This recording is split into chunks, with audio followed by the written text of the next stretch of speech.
Assalomu alaykum hammaga. Hammaniz ishlari joyidami? Sog'liqlaringiz yaxshimi? Bugungi navbatdagi grammatik qo'shimchamizga keldik. Bu jimaseo. Jimaseo qanaqa grammatik qo'shimcha va qanday holatlarda ishlatilishini birgalikda ko'rib o'tamiz.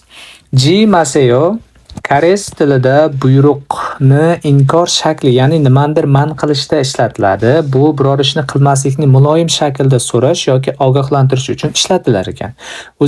O'zi koreys tilidagi buyruq yasovchi qo'shimcha qaysi edi? To'ppa-to'g'ri. Iseo. Xo'p, endi bular qanday qo'shiladi? Fe'l ildiziga shunchaki jimaseoni qo'shib qo'yamiz va o'shanday hosil qilinadi. Masalan, hajimaseo qilmang. Kajimaseo bormang. Marajimaseo gapirmang. Mo'kjimaseo yemang. Uljimaseo yig'lamang. Bu ko'rib turganimizdek biror narsani taqiqlash yoki inkor tarzida buyruqda inkorni yasayapti va muloyimlik bilan so'rayapti. Bu hurmat shakl hisoblanadi.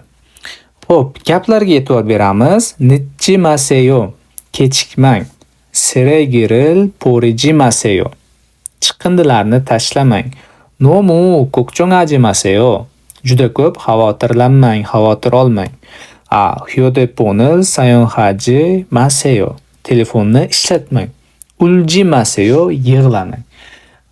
Demak, bu grammatik qo'shimchamizni qanday holatda ishlatilishini batafsil ko'rib chiqdik. Hammaga tushunarli bo'ldi degan umiddaman. Rahmat, sog' bo'linglar.